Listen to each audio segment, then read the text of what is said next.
Okay,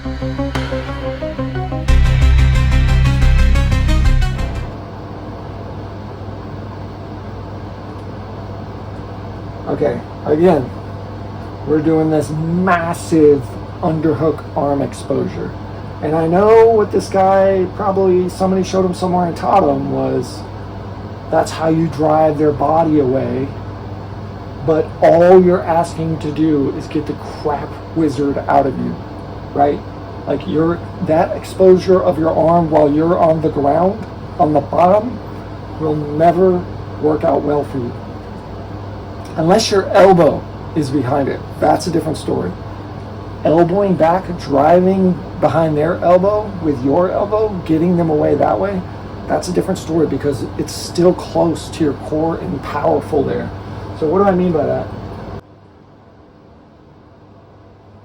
Right there. You see how his elbow comes first? If you're gonna try to hike him that direction now, one, if you're really slick, you can put this foot in the mat and use this leg. Like if he was still closer, you can put this foot in the mat, use this leg to drive him off of you. Kind of like you do in mount when you drive him off you. You can do the same thing from side control if they're still really close. But here, where they're kind of far away, if you can get behind their elbow, just use that elbow by itself to drive them away. That's enough. And then you roll the arm in for an underhook that's closest. And what I mean by that's closest is your underhook cannot be exposure of your own arm. You drive this arm away, and then the underhook gets a single leg. It comes around the hip and develops connection that way first, and your shoulder gets involved first. Like that's what you want. Like this thing where we throw our arm way far away from us into the space to get connection, that's exposure to us, and it's not good technique.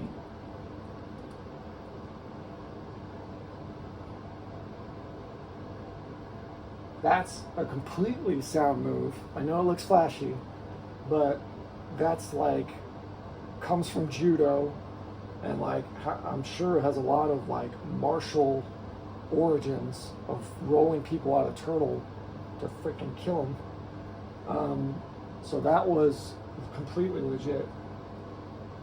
He moved into it really smoothly too.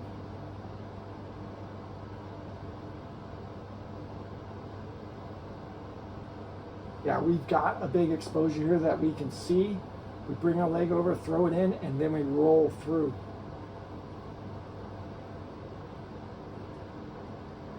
Yeah, straight into that bow and arrow position.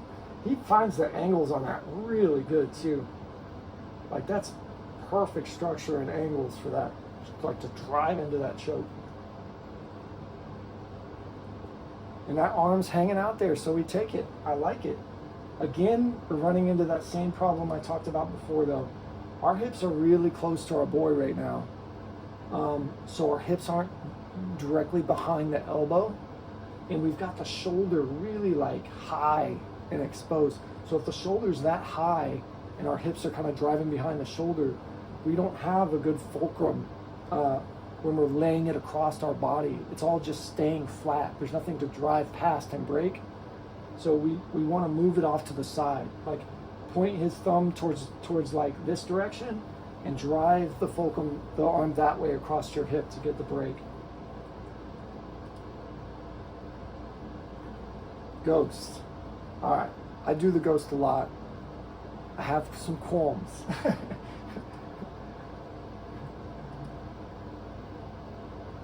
I love that we came up though. All right, let's go back to that. So, ghost is not only effective in jiu-jitsu, but I believe it's combative. It's combatively sound. And the trick and where people mess up with the ghost, you're turning into a north-south position, which you would say is a vulnerable position, but you do it, when you do the ghost right, you do it in a way that you stay fully connected and close to them.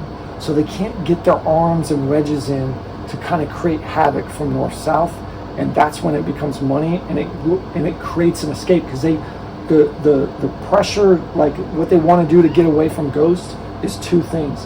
They either want to take this arm and put it on the inside which nullifies your movement.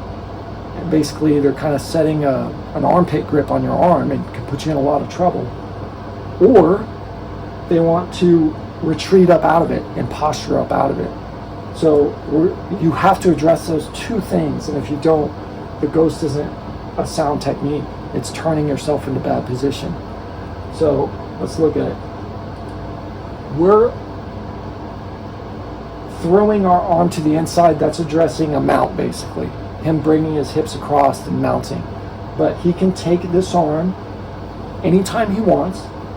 It's not stuck. There's nothing keeping it here. There's no off balancing.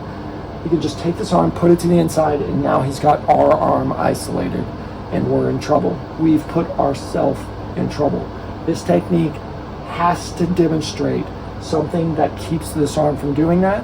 What that would be is this frame here should be overhooking this arm and making it yours, gluing it to your body, bridging up into them if you have to maintain that connection.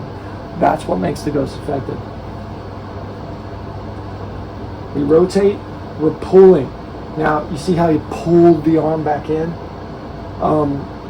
If you had the correct connection with the arm, at this point, once you got out from under him and to the side, then you would still be holding that grip on that other arm. You would take your other hand connection, the one that's currently up here, and that's what would come out, grab the head and pull it in. Pull everything together, and then the transition to the darts is better because all you do from that point, slip up here, lock. Instead, you're going to see him just, this arm never does anything. It just comes out and then slides into the lock. It never kept that other arm from making this whole thing a bad idea. Now, I love that he's demonstrate coming up from that position, because often that's what you usually can get based on the reactions of your opponent. You usually just end up coming up in the front head, which is awesome. We were underneath in side control. Now we're on top and front head. He's going into this modified head and arm choke. We want all head and arm chokes.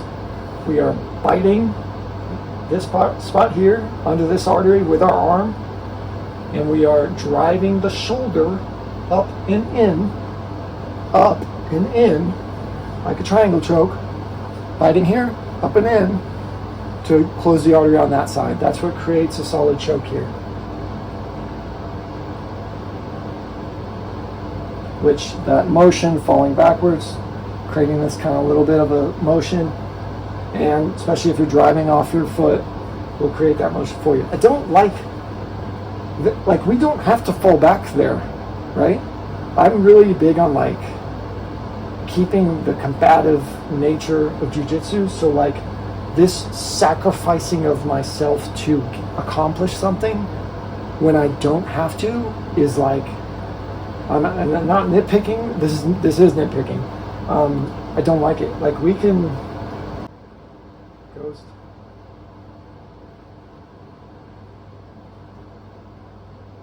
You notice too, as he drove through, he had a grip on the backside of this guy's triceps as he pulled him through. That's awesome. That's good technique. Anyway, we're going into this choke. We can choke him here, right? We can set all the things in place that I said. We can bite on this side of this thing with our grip here, and we can use our hips pinching in and driving back to pull this shoulder up and into him. We can just start doing that, and we can sink into it. Just sink into it. Yes, based on his reaction, you're going to end up falling backwards, but that's only because he put you back. What you can see here is this guy clearly throws himself into it in order, I guess in his mind, to get this leg over the top and push off the leg. But there's no immediate value to that. If you could be on top and use that pressure on top, and even like drive him back, like what if you can drive him back? Try that first, and then if he resists to it, then you can move into the other choke, back the other direction. You can see we throw ourselves backwards in order to clear space to put our leg over and drive off that. Good technique, but the purest form is always stay on top first, force them and to sacrifice you into the killing position. Moving on. Okay, again, we're throwing that exposing underhook, and we're running a Sumi Geishi. One more time. It's hard to see what he was doing with the legs there. Yeah, he's got a butterfly hook. So it's been called the butterfly sweep, Sumi Geishi, that's what I would call it. Just because it's a throw. It is a throw, and it's a good way to think about it.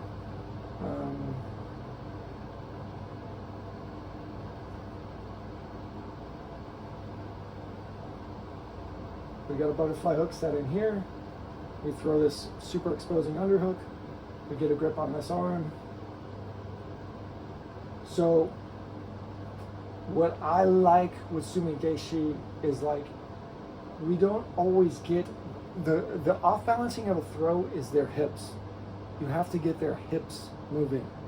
When you do it this way, where you leave your, not the hook leg, but their bottom leg kind of flat, you're not demonstrating any like power of your own hips to move their hips.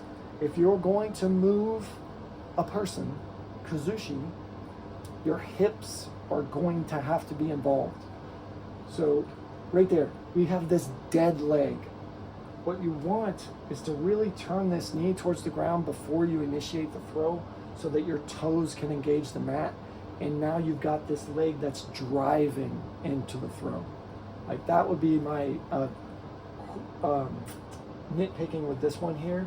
All of the other rest of his movement looks great. It's smooth, but you want to drive to the point where if they maintained a bottom, like if this leg was posting more over and over, you would be able to continually drive off that foot while you maintain your butterfly connection to drive them over. Anyway, again, he moves into this position as well. We've seen it before, only this time he's throwing the leg over the head. Looks like he's got a Ude Gatame on this inside arm, so he's creating that pressure on the arm already, pulling into the elbow and creating an arm bar on that side. He gets that tap, and then he got a tap with the top arm bar grip as well, throwing. So it's a double arm bar there.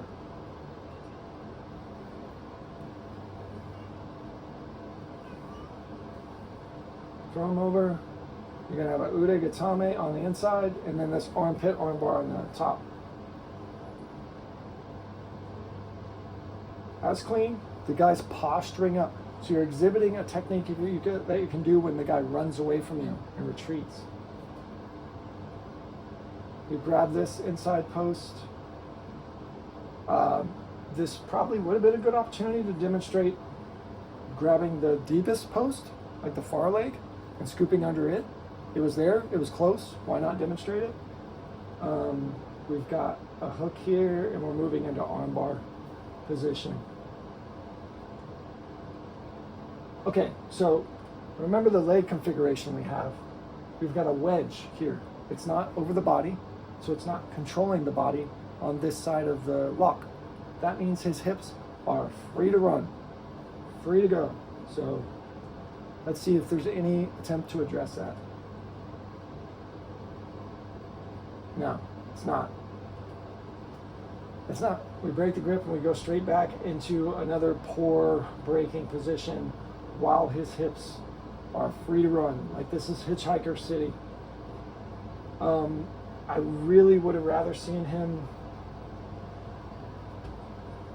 This was a great opportunity to demonstrate that that's the main shortcoming, or the main thing that kills an armbar.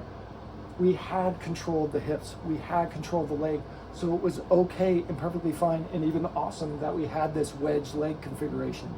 But we let go of it to use two hands to address a grip break. That's where this whole thing dies. Like, poor technique now. Even if the grip break we're showing is good, what does it matter if this guy's free to run?